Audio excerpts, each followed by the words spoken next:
우리 역사를 사랑하시는 대한민국 국민 여러분들 안녕하십니까? 한국사 전문가 설민석입니다. 자, 이번에 명량이라는 영화를 통해서 여러분들을 찾아뵙게 되는데요. 이 명량해전은 배경이 임진왜란 아닙니까? 일단 임진왜란 보고 영화 이야기를 풀어보도록 하겠습니다. 임진년에 외인들이 난을 벌였다. 그래서 임진왜란인데요. 자, 지도 한번 보실게요. 자, 중국이 있고 우리나라가 있고 이렇게 일본이 펼쳐집니다. 여기는 일본을 주목을 하셔야 되는데요. 100년 동안 자기들끼리 치고받고 있어요. 이걸 전국시대라고 그럽니다. 당시 또요토미 히데요시가 그 조총으로 통일합니다. 통일을 했는데 문제는 너무 불안정한 통일이었어요. 내부적인 결속이 필요했습니다. 자, 또 하나는 뭐냐? 자, 무사들은 어떻게 할 거예요? 무사라는 건 전쟁통의 능력을 발휘하는 사람들인데 이 평화의 시기는 그들한테 뭐 하는 일 없이 백수로 죽으라는 얘기 아닙니까? 안 되겠다. 이들의 에너지를 표출할 수 있는 분출구를 찾아야겠다는 생각을 합니다. 자, 이런 상황에서 일본이 드디어 우리나라를 침공을 한 겁니다. 자, 부산포로 쳐들어온 거죠. 그들의 생각은 뭐냐?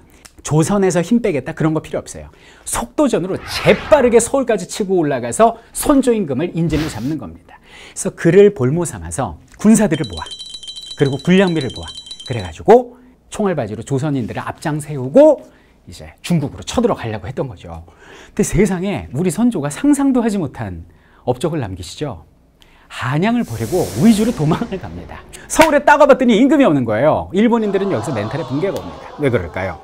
일본의 무사들은요, 아무리 작은 성의 성주라도 성을 버리고 도망가는 일이 없습니다. 배 가르고 죽거나 아니면은 딱 항복을 해요. 근데 세상에 성주도 아니고 나라의 임금이라는 사람이 수도를 버리고 도망을 가니까 일본인들은 이거 어떡하지? 우리 어떻게 해야 돼? 그러면서 서울에서 주춤주춤, 평양에서 주춤주춤 시간을 보내고 있었던 거죠. 이 시간이 이순신한테는 골든타임이었습니다. 재전열을 하고 일본을 칠 수 있는 시간을 벌어준 겁니다. 그리고 이제 일본의 2차 목표는 뭐였냐면, 자, 육군은 1차로 치고 올라가죠. 그리고 2차 부대는 여기는 남해안을 돌아서 이렇게 서해안으로 상륙을 합니다. 일본의 1차 부대에게 이제 무기와 식량을 공급하겠다. 이것이 그들의 계획이었는데 이걸 우리 이순신 장군께서 족족 끊어버린 거예요. 그냥 해전에서 아예 그냥 씨를 말려버립니다. 그러니까 일본인들은 배고프잖아요. 무기가 없잖아요. 힘이 빠집니다. 그래서 2년 만에 군대를 철수하게 되니 이것이 임진왜란이 됩니다. 자, 그리고 이제 3년 동안 휴전에 들어가죠. 그리고 휴전이 결렬되고 나서 1597년에 정유년의 제차 외인들이 난을 벌이거든요. 요게 2년 동안 벌어진 정유재란이 되고요. 자, 우리의 영화 명량은 여기는 정유재란 초반에 일어난 이순신의 전투를 그리고 있다. 자, 근데 이순신 장군님의 전투가 굉장히 많습니다.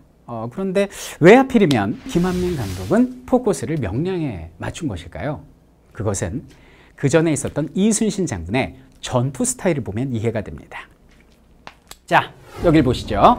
자, 전쟁 초반에 이순신의 연전연승 기록이 되겠습니다. 옥포해전, 합포, 적진포, 사천, 당포, 당항포, 율포, 한산도, 안골포, 그리고 부산포까지 연전연승을 하는데요. 이순신 장군의 전투 스타일은 뭐냐? 우세한 전력을 가지고 방심하고 있는 소수의 적을 기습하는 형태가 이순신 장군의 전투 스타일이었습니다. 이길 수 있는 전투를 했다는 얘기죠. 손자병법에 보면 이런 말이 나옵니다. 승리하는 병사는 선승 이후 구전이다. 일단 이겨놓고 싸운다는 얘기입니다. 그래서 이순신을 명장이다, 전쟁의 신이다, 이렇게 이야기를 하는 거죠. 자, 그런데 명량은 달랐습니다. 12척밖에 되지 않는 배로 330여 척의 적선을 맞아갖고 싸운 전투였거든요. 장군, 이 싸움은 불가합니다. 이건 불가능한 전투 아닙니까? 근데 실제 이 전투에서 이겼다라는 거 아니에요. 이건 말도 안 되는, 내가 볼 땐 세계 7대 불가사이다, 이렇게 보시면 되겠습니다. 아니, 근데 그럼 이순신 장군이 왜 이렇게 불리한 전투를 나가 싸울 수밖에 없었을까요? 그리고 그 수많은 조선의 판옥선, 거북선 다 어디 간 겁니까? 원효 장군께서 다 해드셨습니다. 그 얘기를 잠깐 해보도록 할게요. 많은 분들이 이제 이순신 장군이 뭐 억울하게 감옥에 갇히고 백의종군 한 얘기는 많이 할 겁니다. 그 왜 그렇게 됐어요? 선조가 시기심이 많아서 뭐 붕당 정치의 폐해 때문에 글쎄 좀 더 우리 디테일하게 살펴보자고요. 왜 선조가 이순신을 잡아가둘 수밖에 없었는가? 선조 입장에서 한번 보도록 하겠습니다. 첫 번째는 뭐냐면 엄청난 이순신의 세력이 선조를 압박을 했습니다. 이순신 같은 경우는 처음에는 여기는 전라 좌수사로 부임을 했는데요. 전공을 세우자 충청, 전라, 경상을 아우르는 삼도수군 통제사가 됩니다. 그리고 주변 내륙에 있는 70여 개 고을의 행정권과 군사권을 모두 다 잡게 된 거죠. 백성들은 이순신 근처에 가면 안전하다고 그래서 모든 백성들이 구름처럼 몰려들게 됩니다. 그러니까 선조는 어떻게 돼요? 굉장히 예민하거든요. 의심 많고 시기심도 많은 사람이에요. 본인은 의주로 도망가려 했던 비겁의 아이콘으로 백성들한테 낙인 찍혀 있는데 이순신은 무슨 왕처럼 해상 왕국을 만들고 거기에 왕처럼 군림하고 있는 것처럼 보인 거죠. 밖에 외가 적이라면 안에는 이순신이라는 또 하나의 적이 서서히 크고 있다라고 선조는 압박감을 느꼈던 것이죠. 자, 또 하나 선조 입장에서는 굉장히 오만하고 방자한 장수라고 생각을 했습니다. 선조의 아들이 누구냐면 영화로 나왔던 광해예요. 광해가 이제 전장을 뛰어다니면서 의병을 진두지휘하는데 이순신한테 편지를 보냅니다. 묵과를 실시할 테니까 장군은 병사들 좀 뽑아가지고 오세요. 이순신이 뭐라 그러냐? 지금 전시 상황입니다. 제가 갈 수 없으니까 한산도에서 제가 묵과를 치르겠습니다. 이렇게 얘기를 합니다. 여러분들, 묵과 과거 시험은요, 임금님이 주관하는 시험이에요. 이거를 선조나 광해군 입장에서는 어떻게 받아들일 수 있겠습니까? 위협으로 다가왔던 겁니다. 자, 그래서 선조가 벼르고 있었습니다. 꼬투리 잡으려고 그랬죠. 그때 제대로 사건이 터집니다. 자, 휴전이 결렬되고 이제 정유재란이 시작된 거예요. 첩보가 들어왔습니다. 일본군 갓도기요마사가 이끄는 수군이 여기를 부산으로 밀고 들어온다는 겁니다. 선조는 이순신한테 함선을 이끌고 나가 맞아 싸우라 그랬어요. 여기에 이순신이 거부를 합니다. 이유는 뭡니까? 적의 첩보를 믿을 수가 없다. 그러면서 출정을 하지 않았어요.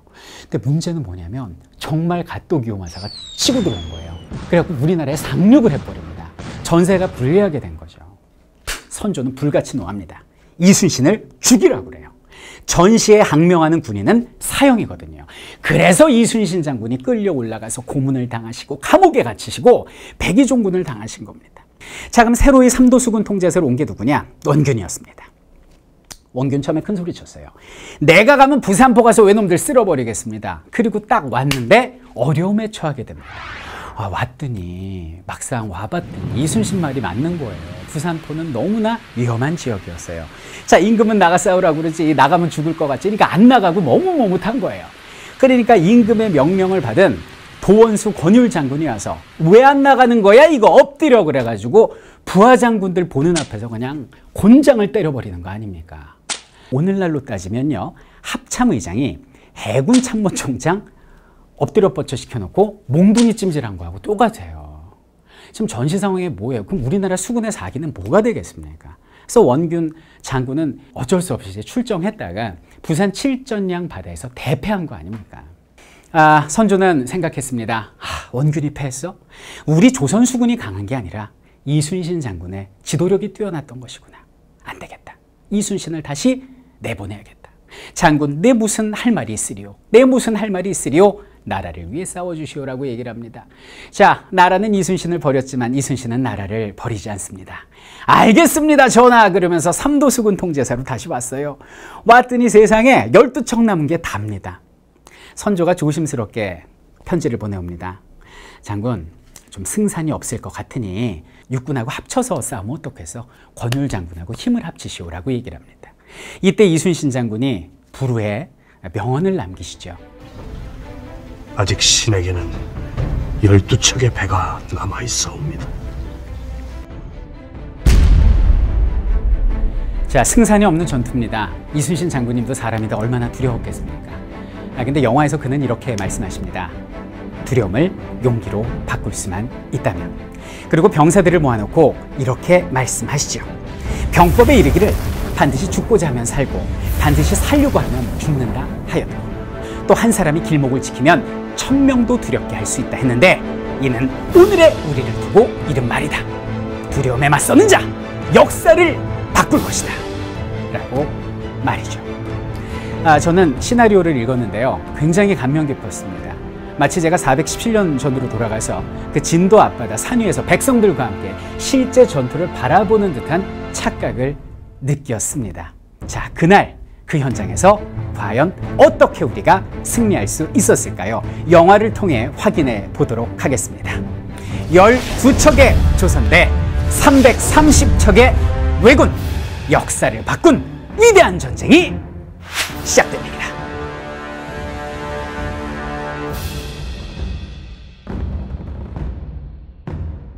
이 전쟁에서 이순신 장군은 이길 수가 없었습니다. 그런데 어떻게 조선 수군이 이길 수 있었겠습니까?